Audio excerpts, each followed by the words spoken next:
sort of things that you've been doing to try to work on the turnover problem?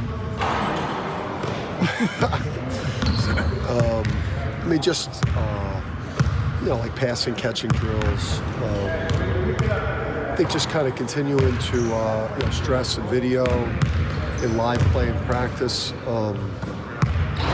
Like places we should go with the ball, types of passes we should throw.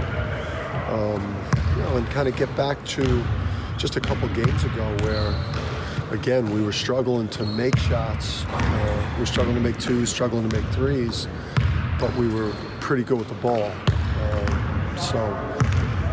It's something for the last 2 games. It's been a major issue, but not too long ago we were much better with the ball. So, obviously it's been a huge point of emphasis. Do you do any kind of drills or any kind of devices in practice that specifically target that? Well, there are some in here, the toss backs. We do a lot of fundamental work, pre-practice.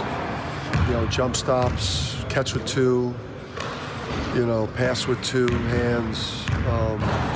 But I just think it was more of a function of, just trying to do too much. You're just putting yourself into bad situations in terms of driving a gap that you shouldn't drive. Just playing too fast. Once you beat an initial defender, the closer you go to the basket, the more you should slow down and now read the defense. And, again, it hadn't been a big issue. So it's we just hope we could get back to, just being more responsible. Christian and Al kind of took responsibility for that, especially after the Indiana game. How have they led that in practice and kind of stepped up? They've been good. Those guys, they want to win, and we just in general, we have to do more things offensively. Where we're dribbling less. You're in a ball screen situation, or you're trying to, create some dribble penetration, which is a critical part of any offense. By your second or third dribble, you've either got to be in the paint at the rim or off the ball moving it. So, I think we've had a couple days here to really just kind of limit the amount of dribbles we're taking, and just need to be more efficient. And those guys are older players, and we need those guys to play at a very high level for us to be good. You had, I think, the most shots one guy had was 7 last game. Is there anybody you want to get more shots, or you're kind of happy the way it plays out? Yeah, I wish we could, get Tyler. I'd like to be able to get Tyler,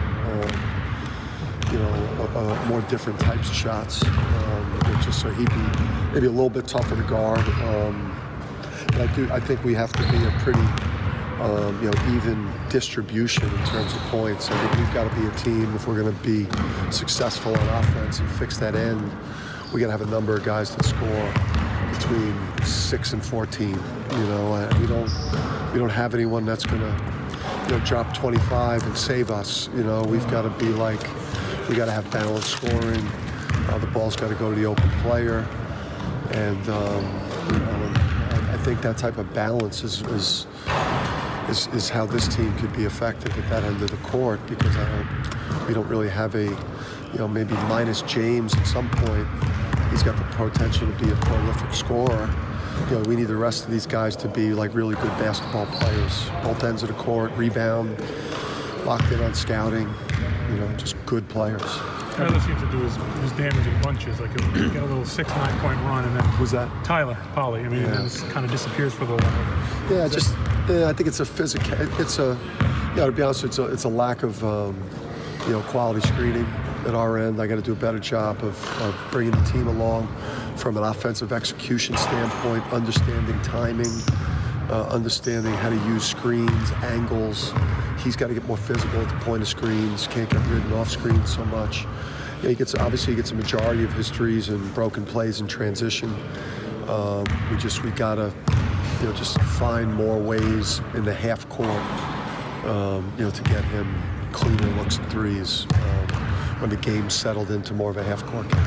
Dan, how do you think the departure of James Wiseman from Memphis will affect the hierarchy of the American Athletic Conference for the rest of the season?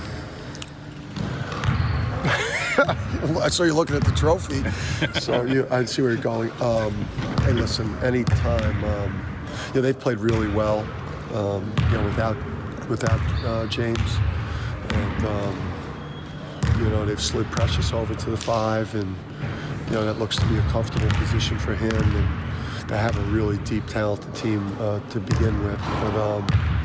But I felt like there was a number of teams that would have a shot to compete for that. This year, whether James was there, or James would enter the draft. So I feel like it's pretty open. Do you feel it improves your vice chances? I think any time that somebody that we're competing with loses a potential number 1 pick, obviously it's disappointing for college basketball and college basketball fans, and you want to compete against the best. So like that was obviously would have been a fun opportunity to play against a potential top pick and what would have made the game even juicier. So from that standpoint, it stings, because we want to play those type of games. But it's not. Anytime a guy of his caliber isn't going to play in the NCAA tournament and isn't part of the whole college experience, loses a little bit. I was going to ask you, in an overarching sense, losing a guy like him, speculation whether a guy down North Carolina will return. You have 2 guys over in Australia playing. These are like at the top of the level. Do you worry about how that affects your game and college game? Times are changing. These kids are, I think every coach will tell you, every 5, 6, 8 years, you feel a little bit of a shift in terms of like the value system and just kind of what it's like to coach like the next group of players, and it's challenging these days. You see the landscape changing, and that's I think why you see the potential with the likeness, and I think the NCAA is seeing that kind of what road this thing's headed down. How closely do you track what's going on in the conference? I mean, you're on conference schedule. I know you're paying attention, but a little bit, not that much. It's coming. I'd say like right around Christmas now. You're aware of the scores. You check the scores. You're looking at stats. You're not. I'll catch a game if I can. If I've got some time in between and I have scouting that I got to dial in on, I'll catch a Cincinnati. I'll catch a Memphis. But I'm really pretty unaware. Minus the fact that I think overall the league is a lot deeper this year. I don't know if we have the high-end team like Houston per se was last year. How tremendous those guys. Maybe Memphis is that this year, but I would say overall this year, like the improvement Tulane has made, and I think there's a lot of really good teams this year across the board. You mentioned 5 to 6 years, like that shift every 5 to 6. When was the last one? What would you say was the last moment that you saw the game kind of shift? That's a tough question right there. When I got here? No, no, I don't mean that. No, I just think, I don't know, it's like social media, I don't know, it's like, I don't know how to describe it. Just the players, they're a lot more worldly. I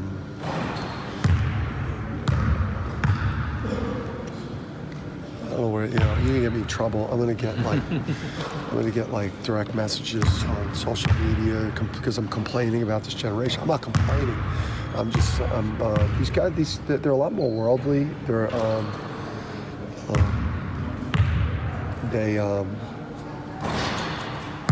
I think players used to dream of playing college basketball at a certain school, maybe 8-10 years ago, they dreamed of playing at Duke or dreamed of playing at Kentucky.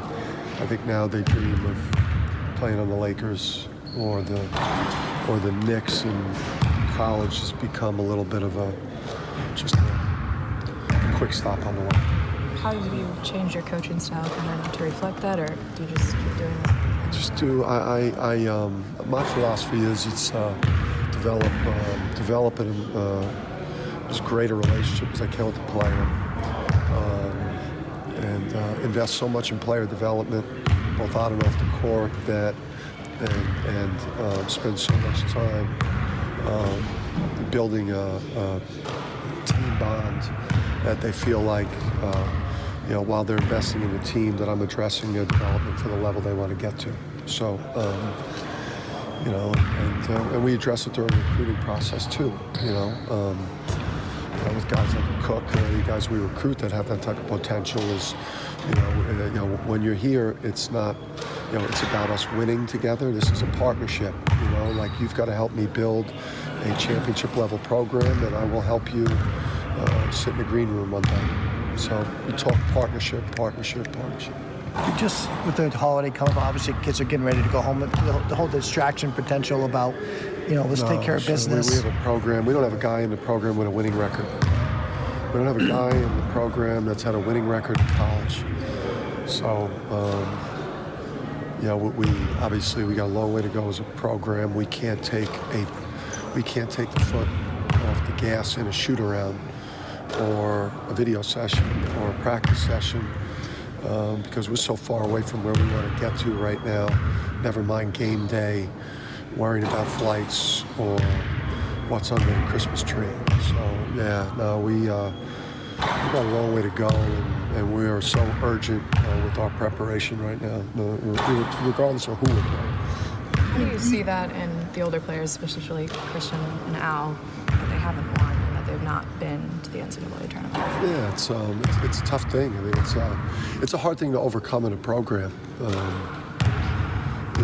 It's a hump that you have to get over. It's a mental hump. It's a here we go again feeling at the end of games, or it's something that you've got to play your way through, and just kind of get over the hump as a program and start breaking through and winning close games against good teams, and just being able to just pile up wins in general. But it's just when there's not a player, when you have a player in a program that's ever won before, there's nowhere for another player to turn to, and draw confidence from. And I think that's the thing that you battle when you're in a rebuild or taking over one of these types of situations as a player too, playing it. Can you talk about the impact that Nick Guadarrama has for UNH? Yeah, good player, man. Connecticut guy, Newington. Yeah, good player, physical, could score at scores at almost all three levels. Physical kid. Got a little bit of a clutch gene. He's made some big shots at the end of games for them. Big shot at the end of the Bryant game. Big shot, I think, at the end of the Maris game as well. Big dunk to seal it. It's a tough matchup for a Cook at the 4 because he can score all over the court and he's physical around the basket. He also plays some 3, which would be a tough matchup for Tyler. We're gonna have our hands full with him. And then they got 4s and 5s that make 3s when he's playing the 3. So, it's one of those kind of, what do you call those bye games that are like you don't get a whole lot of sleep as a coach because they're really good offensively. You have to adjust your demeanor or intensity in practice before a game like this to kind of drive the message across that, because it's New Hampshire and not Indiana, that they have to have the same intensity. I just think because we're still trying to, we're still trying to, get that exact culture of preparation and practice. We're still, year 2, game 10, game 11, excuse me. We're still,